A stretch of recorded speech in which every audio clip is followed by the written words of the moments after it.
Hello दोस्तों, स्वागत है आप सभी का। दोस्तों, आज का जो एक टॉपिक है प्रोनाउन पर है। किस पर है? प्रोनाउन। प्रोनाउन मतलब सर्वनाम। ये जो वीडियो बन रहा है वो एसडीआरडी स्कूल के द्वारा कराए गए प्रतियोगी एग्जाम के लिए है। और हालांकि ये सबके लिए है, लेकिन उसमें विशेष करके वो सिलेबस के हिसाब से बताया जा रहा है इस वीडियो में। तो प्रोनाउन सर्वनाम किसे कहते हैं, जैसा कि उसमें इंग्लिश में पार्ट्स ऑफ स्पीच आएगा। तो हमने नाउन का टॉपिक क्लियर किया पिछले वीडियो में। अब चल रहा है क्या? प्रोनाउन। पार्ट्स ऑफ स्पीच 8 प्रकार के होते हैं, 8 आएंगे। 8 में से कुछ न कुछ 1-2 क्वेश्चन जरूर पूछा रहेगा। तो प्रोनाउन टॉपिक है। प्रोनाउन का मतलब होता है सर्वनाम। प्रोनाउन किसे कहते हैं? जो भी शब्द नाउन के स्थान पर प्रयोग किया जाता है उसे हम क्या कहते हैं? प्रोनाउन।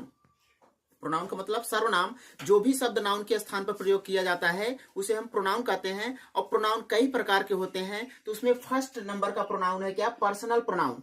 पर्सनल प्रोनाउन किसे कहते हैं उसके बारे में यहां बताने वाला हूं। तो पर्सनल प्रोनाउन जो होता है ये कितने होते हैं? 7 होते हैं। I, we, you, he, she, it, they. Personal pronoun मतलब वह प्रोनाउन जो किसी व्यक्ति के लिए या वस्तु के लिए प्रयोग किया जाता है नाउन के बदले, उसे हम क्या कहते हैं? पर्सनल प्रोनाउन कहते हैं। तो पर्सनल प्रोनाउन कुल 7 होते हैं। I, we, you, he, she, it, they. इसमें जो है, इसमें पर्सन बांटा गया है। पर्सन आप पढ़े होंगे, अगर नहीं पढ़े होंगे तो पर्सन 3 होते हैं। एक फर्स्ट पर्सन, एक सेकंड पर्सन और एक थर्ड पर्सन। तो फर्स्ट पर्सन में कौन आता है? आई और वी आता है। सेकंड पर्सन में कौन आता है? यू आता है। बाकी जितने बच रहे हैं सब क्या होंगे? थर्ड पर्सन में आएंगे। और यहां तक कि नाम भी अगर कोई आता है तो वो भी क्या होगा? थर्ड पर्सन में आएगा।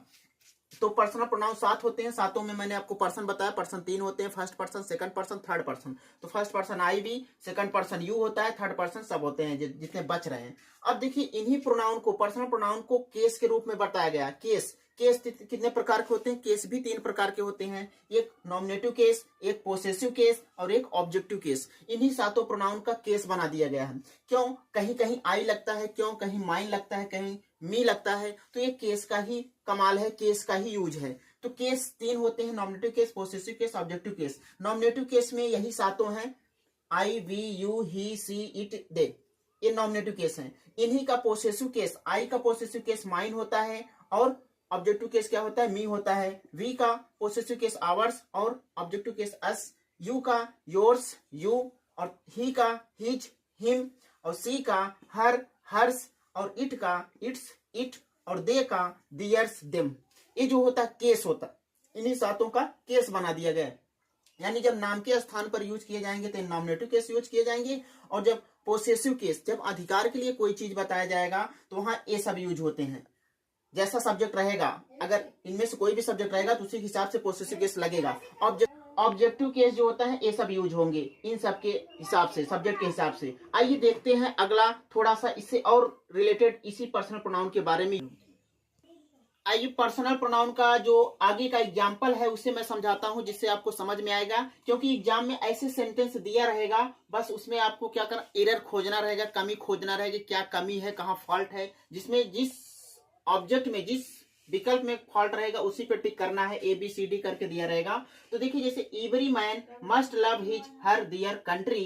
एवरी मैन सब्जेक्ट है, इसके हिसाब से जो प्रोनाउन यूज होगा, हिज यूज होगा, न कि हर, न कि डियर। डियर जो होता है प्लूरल के लिए यूज होता है, हर जो होता है महिलाओं के लिए यूज होता है। यहाँ एवरी मैन है तो यहाँ मैन के हिसाब से क्या लगेगा? सब्जेक्ट के हिसाब से पोसेसिव प्रोनाउन हिज लगेगा।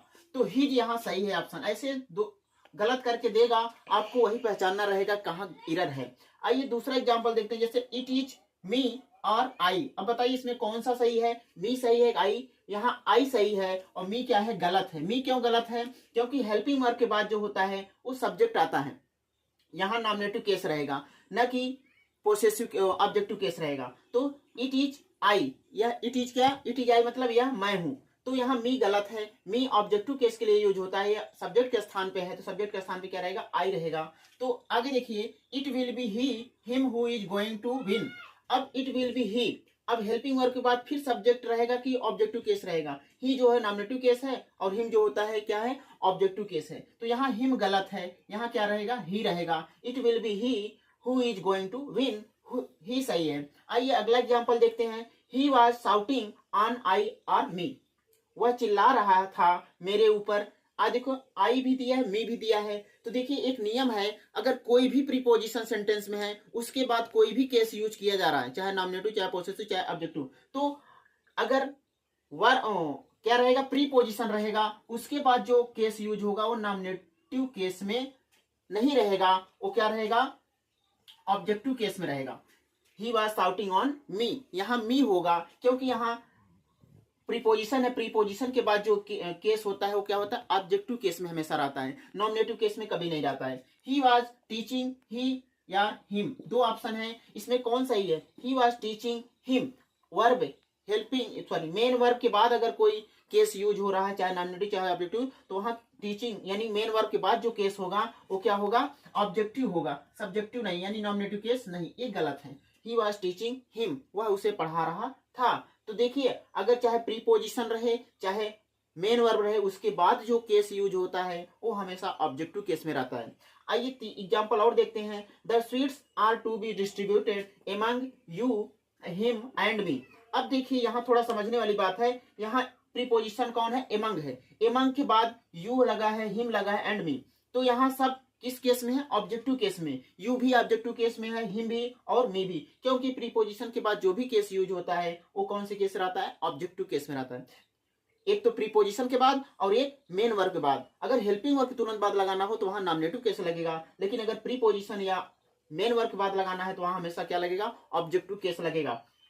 तो ऐसे ही एग्जाम्पल आएगा एग्जाम में बच्चों, यदि आप इसको समझ जाते हैं तो वहां आसानी से समझ जाएंगे। तो इसीलिए यह मैं बता रहा हूं नियम आपको समझना है तो पहले आपको रूल याद करना है। तो रूल मैंने आपको बताया पीछे, उससे रिलेटेड एग्जांपल बताया। कैसा लगा वीडियो, यदि आपको समझ में आया होगा तो कमेंट करिए, और नहीं समझ में आया तब भी कमेंट करिए कि कहाँ आपको नहीं समझ में आया, कौन सी टॉपिक क्लियर नहीं हो पाई है, तो मैं आपको फिर से उसको समझाने का प्रयास करूंगा। तो मिलते हैं आपसे अगले वीडियो में प्रोनाउन से ही रिलेटेड, तब तक इसको समाप्त करता हूँ। धन्यवाद।